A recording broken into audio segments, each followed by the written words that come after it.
Good morning, everyone. So what we're going to do today is that we're going to discuss some important topics for UPSC 2022. Okay, so we are going to cover up polities section in today's lecture and discuss some of the very important topics, right? So which have been in the news and are very crucial from the exam point of view. So let us just start. Okay, so this is one topic, digital rights. Okay, now what is in news? So basically you will find that European Commission in a global first has proposed a set of digital rights and principles recently. Okay, so what it is, basically you will see that it is an extension of the Berlin Declaration, okay, on digital society and value-based digital governance of EU Council. So what is the aim of this declaration? So basic aim of this declaration is to contribute to your value-based digital transformation. Okay, so major value-based digital transformation. And how it can be done?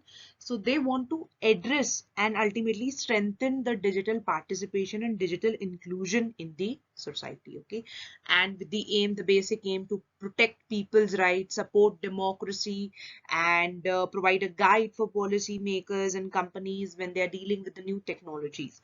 So from this point of view, what is digital rights? You need to remember that. And other aspect you can remember is the concerns and challenges faced to avail digital rights. Okay, so inequality, there is privacy issue, and there is lack of focus on digital rights. So what are the initiatives taken for digital rights? Okay, so by government, for Brazil, if we talk about Brazil, right, so internet bill of rights. Okay, so internet bill of rights belong to Brazil. Then Christchurch call, definitely very important, and it has been in news for a quite period of time. So Christchurch call and to eliminate terrorist and violent extremist content online, and that in New Zealand. Okay, belongs to New Zealand. Okay, the other thing is India's personal data protection bill. Okay, and Paris call for safe and secure cyberspace and general data and protection regulation. Yes, it belongs to European Union, right? Then you have national policy on universal electronic accessibility, that is also related to India. If I talk about the civil society initiatives that are taken up by the civil society, you can the Manila principles for intermediary liability is one. Then you have your report of the Secretary General on roadmap for digital cooperation, that is other point. Then you have your Delhi Declaration, right? It has also been in news. Whenever you will see any article in news, this is definitely mentioned over there. So Delhi Declaration for just an equitable internet. Then you have Charter of Human Rights and Principles for Internet and Universal Guidelines for Artificial Intelligence. So this topic is very, very important. We have been seeing in news that, digital rights has become a very important topic over the past 1 and a half year. We have been seeing continuous news coming from this particular topic. Okay, so and apart from this, what you can remember is that the European Commission's the proposing of a set of digital rights and principles recently. So about digital rights, and what are digital rights if I talk about? So digital rights are just merely an extension of the rights that are set out in the Universal Declaration. Okay, Universal Declaration of Human Rights. Okay, so by it, and it's by the UNs as applied to the online world. So the topic becomes all more relevant and important from a UPSC point of view. Okay, so this is one topic that you need to cover up properly. The second and a very important topic is the topic of online campaigning. Okay, so due to the ongoing pandemic and associated health risks, recently Election Commission has put temporal restrictions on physical rallies. Okay, so we are talking about the elections that have happened recently. So Election Commission, temporary restrictions were put on physical rallies for the state elections, okay, while allowing virtual campaigns, and virtual campaigns were allowed through social media platforms. So this is one topic, important topic in news. So what is online election campaigning if I talk about? So election campaigns are the means, okay, by which candidates and political parties prepare and present their ideas and position on issue to the voter. That is a simple definition of election campaigning. Now, what are the benefits of this online campaigning? Definitely, you will have more number of large audience, right? Large size of audience you can reach to. Then analytics becomes easy and you can connect beyond campaigning, and COVID-19 related requirements are addressed. So benefit political newcomers. Yes, anybody who is a newcomer. So this online campaigning has really helped. So if I talk about social media regulations by election commission that they have put in India. So firstly, it is that the candidate need to submit authentic social media account details, right? So that account details need to be given to the election commission at the time of the nomination. So this is one important thing. Second important thing is rules of pre-certification, okay, of political advertisements. They are applicable on social media platforms. So rules of pre-certifications. Thirdly, the provisions of model code of conduct. So provisions of model code of conduct are applicable on the content posted. So this is also a very important point to note down, that model code of conduct code, okay, model code of conduct, okay, it is applicable on the content that is posted on social media. Fourth important and a very important point is the inclusion of social media expenditure in the final expenditure. Okay, so it is not that the expenditure done in social media will not be accounted, but rather there is an inclusion of social media expenditure in final expenditure. Also, EC, okay, Election Commission of India has set up a social media cell for monitoring.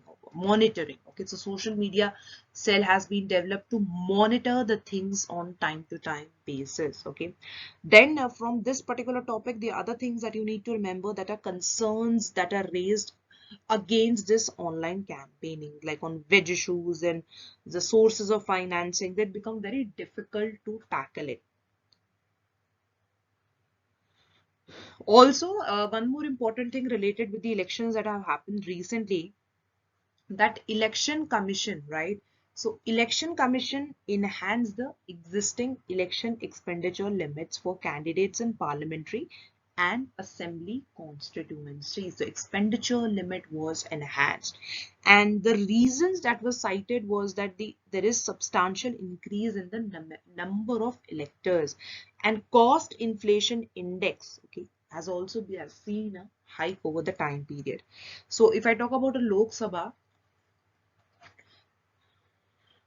the expenditure limit for Lok Sabha constituency, it was raised from 70 lakh to 95 lakh rupees. Okay, so it's 95 lakh rupees, and in bigger states, in this I'm talking about in bigger states. For smaller states, from 54 lakh to 75 lakh in the smaller states, right? So for assembly constituency, the expenditure limit, it enhanced from 28 to 40 lakh rupees, okay, for in bigger states, and 20 to 28 in the smaller states. So you will see that Election Commission of India has also did postpone the Punjab Assembly polls. Okay, the move came following the request to ECI to postpone the election in view of Guru Ravidas Jayanti celebrations. So Guru Ravidas Jayanti also becomes a very important topic from exam point of view, the history of it. Then you can also remember that the term of the house can only be extended in an emergency that is declared by the parliament. Okay, so constitution restricts the this emergency to only two situations: first, war, and breakdown of law and order. Okay, so this is a topic, a very important topic. So a lot of topics within the online campaigning we have discussed, and it is very important. Okay, so when you're preparing it, you need to prepare the Guru Ravidas Jayanti, then you need to prepare the social media regulations by Election Commission, benefits of online campaigning, and especially the social media regulations that are by EC in India. Okay, so like the rules of pre-certification and authentic social media account details that are need to be proposed by the candidate. Okay.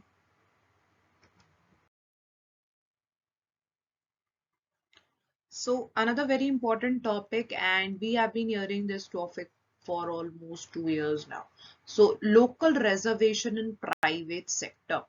Now the Haryana government challenged the Supreme Court, the order by the Punjab and Haryana High Court to halt the 75% quota in private jobs for locals. So this is a news that has been making headlines for almost 1.5 years. Okay, so the Haryana State Employment of Local Candidate Act of 2020, okay, it came on force in January 15, 2022, okay. And what is this act?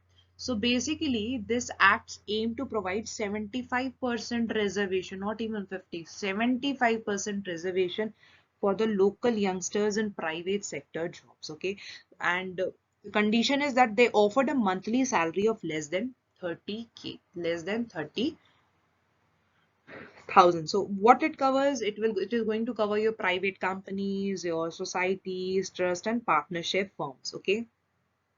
So firstly, talking about this, Haryana is not the first state in India to push for such a move. Okay, other states here like Maharashtra, Andhra, Karnataka, and Madhya Pradesh. Okay, they have already tried before to reserve this private job for locals, but all of them have run into hurdles. Okay, so there is some argument that is coming in support of this local reservation in private sector by the Haryana government. Okay, that there is skewed resource allocation, and there are need to steps that the state wants to take to provide employment to the youth. But there is also you will see an argument against this local reservation. Okay, if I talk about Article 19 of the Indian Constitution, okay, and it's violation of that contravention of Article 15 and Article 16 also. Okay, so and it is more of very coming near to the son of soil policy. Okay, that's something that India does not promote and will never promote. So you will see that there it is looking more of like a revival of the license Raj. Okay, so if I talk about the sons of soil policy, and you need to remember a little information about it. So if you remember, the Madhya Pradesh government in 2020 reserved all government jobs for children of the state. Okay, so this was something that raised questions relating to the fundamental right to equality. So if I talk about Article 16, it prohibits the state from discriminating on grounds of place of birth or residence. So simply any local reservation in private sector is violation of your Article 16. So what has been the judicial stand on the issue of legislation for sons of soil? So you will see there is a chronology. If I talk about the year in 1984, okay, in Dr. Pradeep Jain versus Union of India case, okay, the court expressed an opinion that such policies, they are very unconstitutional in nature. Then you come to 2002.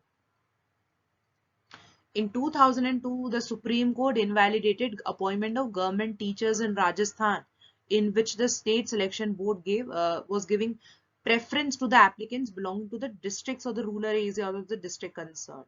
Not only in this, if I talk about the year 1995, right? So in Sunanda Reddy versus State of Andhra Pradesh, the Supreme Court affirmed the observation that in Pradeep Jain to strike down a state government policy to give 5% extra weightage to the candidates, okay, who studied Telugu as the medium of instruction. And coming to the very recent judgment, 2019, I'm talking about. So the Allahabad High Court struck down the recruitment notification that was by UP Subordinate Service Selection Commission. Why? Because it prescribed preference for women who are original residents of the UP alone. So you will see that the judiciary have never supported such kind of move. So this is that the local reservation in private sector. You can remember the important articles that are related to the topic, right? So this is one topic that you need to cover properly. Now let's move to the next topic. Hyderabad Declaration on E-Governance adopted. Such kind of topics are really very important, right? Topics on indexes, they are mostly asked in exam. So what is this key highlight of Hyderabad Declaration if I talk about? Okay, so 24th National E-Governance Conference, okay, and it unanimously adopted the Hyderabad Declaration. What is this Hyderabad Declaration? So if I talk about this conference, it was jointly held by the Ministry of Electronics and Information Technology, the Department of Administrative Reforms and Public Grievances, and that too in collaboration with Telangana government. So e-governance is basically a use of information and communication technology. We call it ICT also, right? So at all levels of government, basically the aim is to transform the relations with citizens, okay, the relations with businesses and other arms of the government, okay. So it will help the government to enhance its coverage, increase more of transparency into the system, and improve response to citizens and lower the cost, and has facilitated citizens to have better access, equity, and the social empowerment. So when I talk about this Hyderabad Declaration, it has key highlights. What are those key highlights? Firstly, it aims to transform the citizen service by using Aadhaar, UPI, DigiLocker, Umang, and e-sign. Very, very important. If I talk about Aadhaar, right, go back to year 2020 UPSC Prelims, right? This year also there was a question on Aadhaar. UPI, DigiLocker, individually also these topics are very, very important. Okay. So even if you're studying about Hyderabad Declaration and Aadhaar, UPI, DigiLocker, Umang, e-sign is coming. So individually also if I take them as a separate topic, they are very important from the exam's point of view. Okay. And the other highlight of this Hyderabad Declaration is the fast-track implementation of national level public digital platforms. So in key social sectors like health, education, and your agriculture. Also, it aims to foster responsible use of emerging technologies such as AI, machine learning, blockchain, and 5G. 5G has been in news for quite a long time. So any technical news, anything related to 5G is very, very important from the exam point of view, right? So you can see there is one topic, and within the one topic you will find a lot of highlights. So please do the topic properly. Then robust technological solutions to withstand pandemic-like disruptions. The other highlight is to make digital the primary aspect of government service design and delivery. Okay, so National E-Governance Service Delivery Assessment is to be adopted in collaboration with Ministry of Electronics and Information Technology. So you will see that currently in news we are talking lots of things about digital literacy, about digital news. So please cover up this topic properly. If I talk from this particular topic, the other thing that you need to cover up is the some e-governance initiatives like your Bhumi project. Okay, what is this Bhumi project? So Bhumi project is for Karnataka. Okay, it is basically in Karnataka for online delivery of land records, Bhumi project. Then e-Seva. If I talk about e-Seva of Andhra Pradesh, very important. Then your Gyandoot, Madhya Pradesh, that is service delivery initiative. Your Lokvani in UP, basically the aim of Lokvani is for handling the grievances, land record maintenance, and to provide the mixture of essential services to the citizens. Then your Friends, yes, Friends. Now, basically it's like fast, reliable, instant, efficient network for disbursement of services. This Friends in Kerala. So e-governance initiatives, if you're studying Hyderabad Declaration on e-governance, so you need to cover up these topics very properly. Now, Cabinet has approved the extension of the tenure of National Commission for Safai Karamcharis for 3 years beyond 2022. It is an highlight of the year. So you need to remember certain aspect of NCSK. If I talk about NCSK, so it was basically established in the year 1993. So as per the provisions of the NCSK Act of 1993. So initially it was established for a period of period up to like 31st 3 1997. Okay, so later the validity of this act was extended up to 2004. Now, however, if I talk about after 2004, right, the tenure of NCSK, it has been extended as a non-statutory body, right? So the tenure was increased as a non-statutory body. So from time to time, it has been increased through resolutions. So the tenure of the present commission was up to 31st March 2022.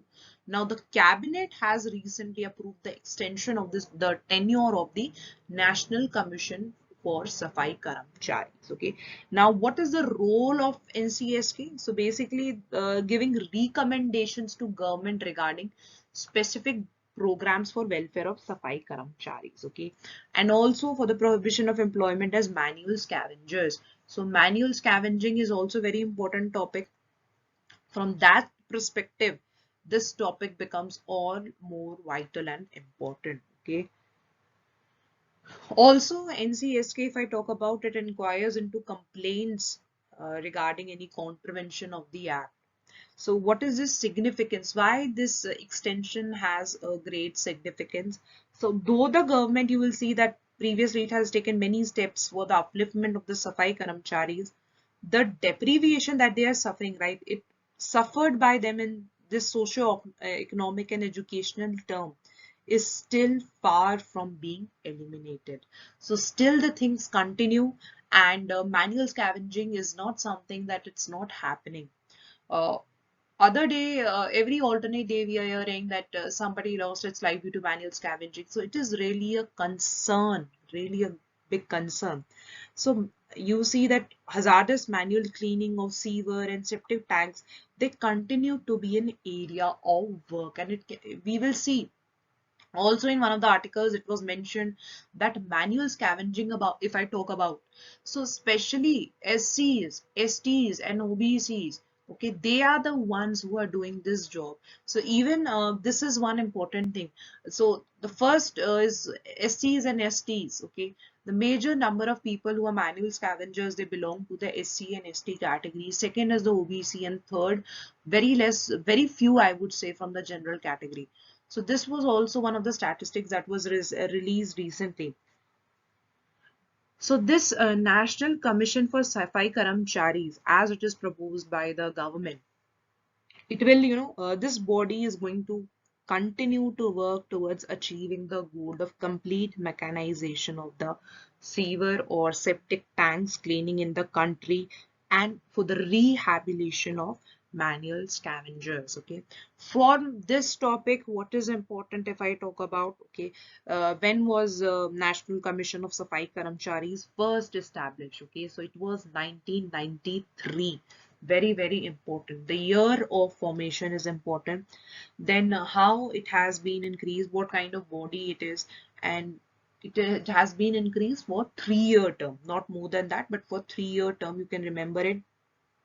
A little bit statistics over here is important from exam point of view. Okay, so now let's move to the next topic.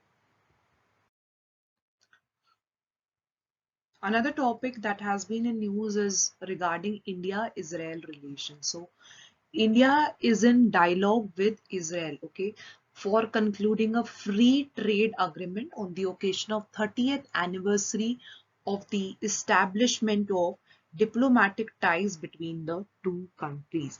So from India-Israel point of view, if you are doing this topic, so what are the areas of cooperation? Okay, you need to do that, and if is there anything in news, you need to cover up that also.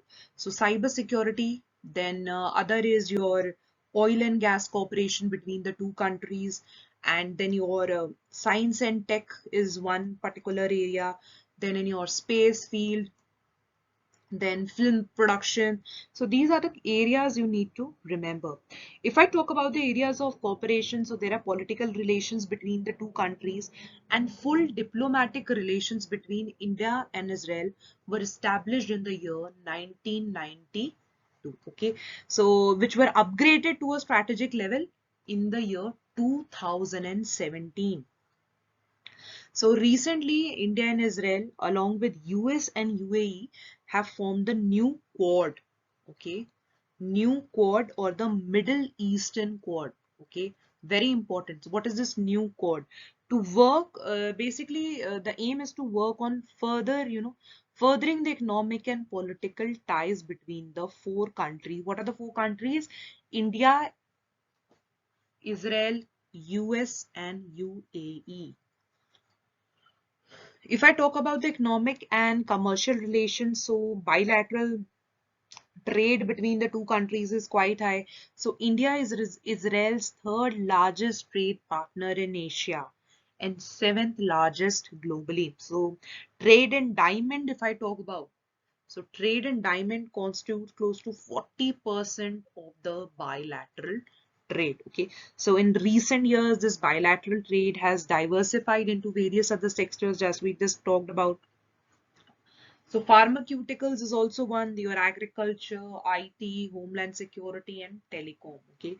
So India has benefited actually from Israel expertise and technologies. So it is very beneficial for India too. Defense and security. India, imports critical defense technologies from Israel. So along with the joint production and development of key defense items such as Barak missile. This is also important, Barak missiles. Then culture and education, if I talk about, so India is known in Israel as ancient nation and that too with strong cultural traditions. So if I talk about Indian community, there are approximately 85,000 Jews of Indian origin in Israel. Okay, so and majority they belong from Maharashtra. So this was the areas of cooperation. And if I talk about Israel and Palestine, so India follows a de-hyphenated policy with the two. So what is de-hyphenation? Basically means dealing with two countries, having adversarial relationship between them in an independent manner. So traditionally, if I talk about India's foreign policy towards Israel and Palestine has been hyphenated foreign policy. Okay. So, however, if I talk hyphenating the ties with Israel is like linking them to ties with the Palestine Authority. So essentially, it prevented India from pursuing a pragmatic policy of what was in India's best interest. So you will see that India in recent years have been following a de-hyphenation policy with Israel and Palestine. It strongly says that India's relation with Israel would stand on its own merits and independent, and they will be separate from India's relation with the Palestinians. So this is the concept of de-hyphenation. That's basically a balancing act that India wants to continue. So that is not you know just towards one area. So you will see one more thing in news, that India-Israel Industrial Research and Development and Technological Innovation Fund. So project has been approved from experts from India-Israel have approved three joint research and development projects, and that too for the worth about $5.5 million. Okay. This is also very important. So when you're studying India and Israel, your map work also you need to do over here, location of Israel and location of Jerusalem, West Bank. So map is also very important and the areas of cooperation for sure. Let's move to the next topic. So this is one topic, WHO, World Health Organization. It came out with a sustainable financing model. But this sustainable financing model is facing a lot of opposition from various states like USA and Brazil. Now, USA is resisting this proposed sustainable financing model. Now, what is this sustainable financing model? So basically a proposal by WHO's Working Group on Sustainable Financing calls for members' mandatory contribution to rise gradually to account for 50% of agency's core budget by 2028, from which is less than 20% right now. So USA is saying opposing this reform because it has concern about the WHO's ability to confront future threats, and that too from China. Okay, so this is one major issue, and USA is saying that rather there should be a creation of a separate fund. which would be directly controlled by the donors, and that would finance prevention and control of health emergencies. If I talk about Brazil, so Brazil says that WHO first need to investigate other ways to raise funds, such as charging of its services and cutting costs or relocating operations to cheaper countries. Okay, so if I talk about the current financing model of WHO, that is also very important.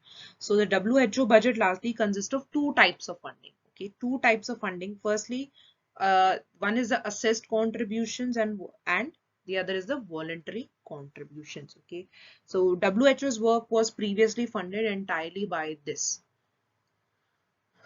assessed contribution, and that too from member states. By 1990, you will see that voluntary contributions they started increasing to 54% of the total funds, and now they take over up to 80% of the total income. Okay, and not just this, there are other challenges for WHO also. There's this lack of defined functions, recommendatory powers, and capacity to work in an outbreak. If you're studying WHO, you need to also remember the biggest financial contributors to the WHO.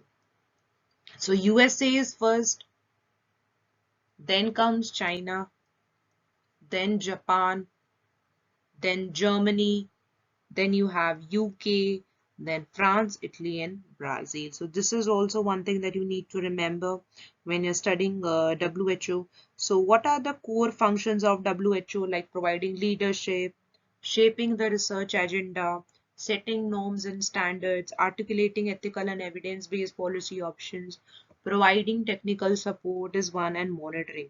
So this is one topic that is important. Please remember what is sustainable financing model and what is the current model being followed. Now let's move to the next topic. Another very important issue is related to WTO. Okay, so WTO is also a very important topic to cover from the exam point of view. What is the issue? So basically, China status as a developing country, and that too at WTO, has become a contentious issue. Since China is deriving its benefits that are reserved for developing countries under WTO norms, and this particular thing is raising eyebrows of the world. So China is not a developing country, but it is an upper middle income country. So further, China illegally uses unfair trade practices such as preferential treatment for state enterprises and data restrictions. So therefore, many nations have called China to either refrain from seeking benefits that are available to developing countries or forego its classification as a developing countries. So when you're covering up this topic of developing countries, you need to remember that what is the definition of in WTO for developed and developing countries. So the important thing is that WTO has no definition at all for a developed and developing country. So members, they announce for themselves whether they are developed or developing, very important. So other members can challenge that decision. So this is something that China has faced. So other members, when they challenge the decision of a member to making use of these provisions that are available to developing countries. Now, why claiming yourself as a developing country is beneficial? So developing countries, they enjoy special rights to special and differential treatment provisions. Okay, so this is one thing, that is one benefit. And WTO pacts set more lenient target for developing nations and grant them more time to achieve those targets. That is why also calling yourself as a developing country becomes, rather beneficial for you. And other things like your generalized system of preference. So other countries, it allows other countries to offer you that also. Now LDC at WTO. So WTO, it recognizes LDCs, least developed countries, on a classification, that too by the UN. And that criteria is revived every 3 years. Every 3 years that criteria is revived. And if I talk about the identification of the least developed country, it is currently based on three criteria. What are the three criteria? per capita gross national income, human assets, and your economic vulnerability to external shock. Okay, so recently concerns have also been raised over LDC status assigned to Bangladesh, although it is saying that it has surpassed India in terms of GDP per capita. LDC status to Bangladesh. So when you're covering up this topic, please small things you need to cover up, the WTO history, date of formation, all things become more relevant and important. So, first BRICS Sherpa meeting of 2022 was held virtually. So, this is also an important topic. What is a Sherpa? It's a personal representation of the leader of a member country at an international summit such as G8 and G20. So, if I talk about this term Sherpa, this term is derived from the Nepalese Sherpa people who serve as guided for mountaineers in the Himalayas. So it's important because it's associated with BRICS, right? And they coordinate the agenda, seek consensus, and participate in a series of pre-summit consultations to help negotiate their leaders' position. So there is only one Sherpa per summit for each member country. A small topic, but a good to remember topic. So BRICS becomes all more important. The countries associated in BRICS, formation of BRICS. If you go back to the year and seeing the trend, there has been questions from ASEAN. So BRICS and others of kind of SARC, they all become more relevant and important. Yes, another important topic, definitely hijab and freedom of religion controversy, right? So this topic is all more very important and relevant from prelims point of view. Very important. You do the Supreme Court, hijab controversy, fundamental rights, and cases related to freedom of religion. From mains point of view, definitely fundamental rights, judiciary, government policies, intervention, any women issue, cases related to freedom of religion. So the controversy started when 6 students were banned from entering a college in Karnataka's Udupi districts, okay, and that too for wearing a hijab. So the issue throws up basically the legal questions on reading the freedom of religion and whether the right to wear a hijab is constitutionally protected or not. So when I talk about religious freedom, so our religious freedom is protected under Article 25, okay, the right to profess, practice, propagate the religion. So it is a right that basically guarantees negative liberty. What is negative liberty over here? That the state, it shall ensure that there is no interference or obstacle to exercise this freedom. So like all fundamental rights, the state can restrict the right on various grounds of public order, decency, morality. Now, what are the implications that it's a freedom of conscience, right to profess, right to practice, and right to propagate? So what is essential religious practice test? Now you will see that over the year the Supreme Court has evolved a practice test of sorts to determine what religious practice can be constitutionally protected and what can be ignored. If I talk about the year 1952, so in 1952 Supreme Court held that Shirurmut case that the term religion will cover all ritual and practices which are integral to the religion. So the test is to determine what is integral is termed the essential practice test. So the test, if I talk about a judicial determination of religious practice, it has often been criticized by legal experts and it is going to push the court to dwell into theological spaces. So you can remember the case in the year 2016 also Supreme Court upheld the discharge of Muslim airmen from the Indian Air Force for keeping a beard. Okay, and how have courts ruled so far on the issue of hijab? If I go by that, the two set of rulings of the Kerala High Court, okay, on the particularly when they're talking about right of Muslim women to dress according to the tenets of Islam. So they were also throwing us some conflicting answers. So you can remember then Amna bint Bashir versus Central Board of Secondary Education case 2016. Your Fatima Tasneem versus State of Kerala 2018, when a single bench of Kerala High Court, it held that collective rights of an institution would be given primacy over individual rights of the petitioner. Okay, so we have covered almost a good amount of topics that are important for your UPSC 2022 exam, and they have been used for quite a period of time. So thank you. We end the lecture here.